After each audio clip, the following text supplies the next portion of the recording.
How on earth is the 10 Shadows user expected to actually tame Mahoraga? Well, today, let's talk about one of the most popular fan theories. I just got 3 words for y'all: piercing, ox, treadmill.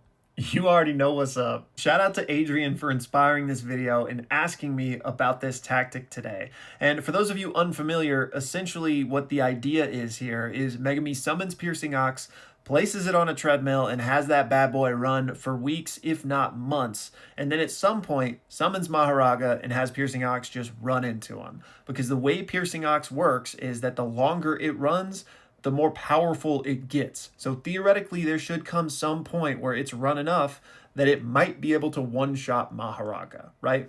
And Adrian also adds a different twist to this, where instead of the treadmill, which, you know, is kind of ludicrous, maybe Gojo could just stand in front of the ox and have it run at him, and it would never reach him because of the infinity. So then, after however long, right, Megumi summons Mahoraga, and Gojo just gets out of the way, and boom.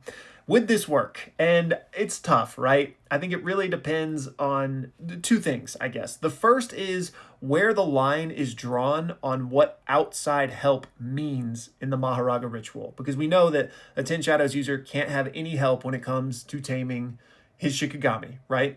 So that could mean that nothing Megumi does prior to the ritual counts.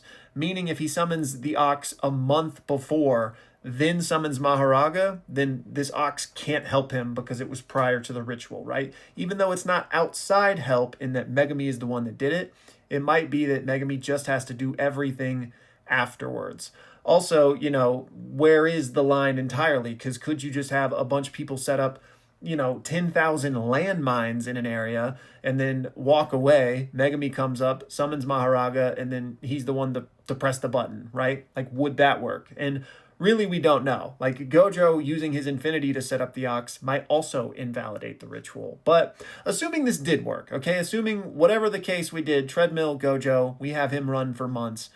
Could it destroy Mahoraga? And this is tough because at the end of the day, it is just a physical attack, right? And it's hard to imagine something like that being able to completely destroy Mahoraga. I mean, we did see a piercing ox that didn't have that much momentum built up rock Yorozu in her special grade insect armor, right? So if he scales infinitely, then theoretically at some point it would make sense for him to reach a level where he might be able to just disintegrate Mahoraga on impact.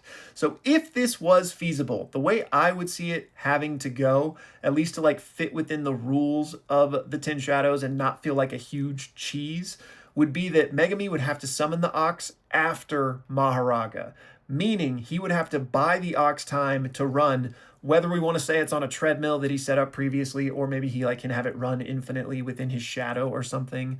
And all that time, Megumi would need to survive against Mahoraga. Now, obviously, Megumi's not going to be able to survive against Mahoraga for a month, but maybe, a day or some amount of hours that he can give Ox time to charge up and then ultimately, let it out of his shadow to hit him. Maybe that would work. But honestly, I don't think this is the intended way that 10 Shadows users are supposed to do it. To me, the only way that really makes sense for a 10 Shadows user to tame Mahoraga would be the domain expansion, which we know that 10 Shadows users could have vastly different domains amongst the different iterations, right? But at least in Megumi's case, we saw that he was able to summon a bunch of different shadowy versions of his Shikigami within the domain. So maybe he could summon 50 Nues to all blast Mahoraga with electricity at once, or some absurd totality of the other 9 Shikigami or something. But other than that, I don't know how the 10 Shadows user is expected to tame Mahoraga unless they have another curse technique or something else by some weird manner. And then speaking of Megumi, I actually got a couple of other questions on him from you guys, starting with this comment from Rashid, who basically wanted to know my thoughts on the entire potential man meme with Megumi. And Rashid says that a lot of the fandom was let down by Megumi's overall contribution to the story because of what Gojo had said early on and kind of the expectations for a deuteragonist like this. But Rashid says that he thinks it's one of the coolest subversions of expectations in what actually happened with Megumi. And I would say that I agree with that, honestly. But I can see both sides of this because I, too, on a world building level, if you will, would have loved to have seen a Mahoraga totality or the completed version of his domain used in an interesting way, right? So like I understand people being like, "Oh man, I'm disappointed because we didn't get those things," right? But I love the fact that his story did pivot in that way. And I think this video has been spoiler free so far. So, spoiler warning, spoiler warning, spoiler warning, spoiler warning.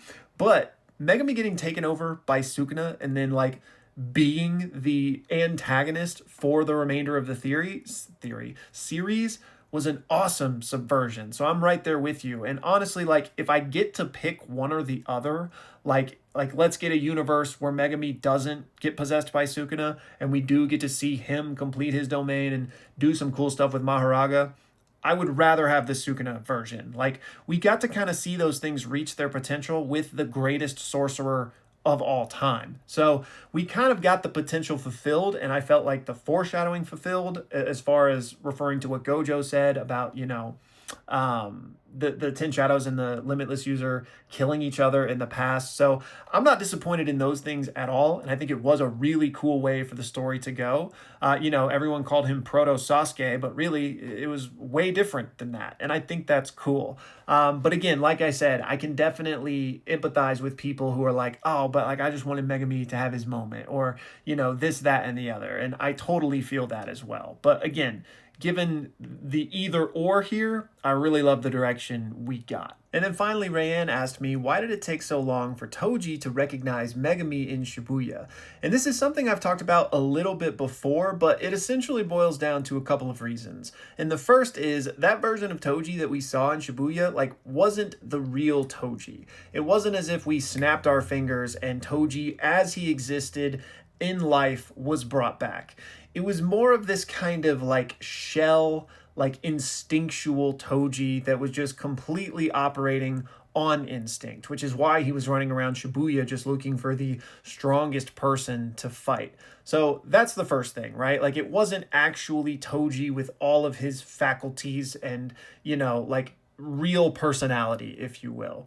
But then on top of that, the last time he saw Megami, he was like this age, if not younger, right? And so he's now seeing his son for the first time ever as an adult, right? Like he's never seen that version of him before.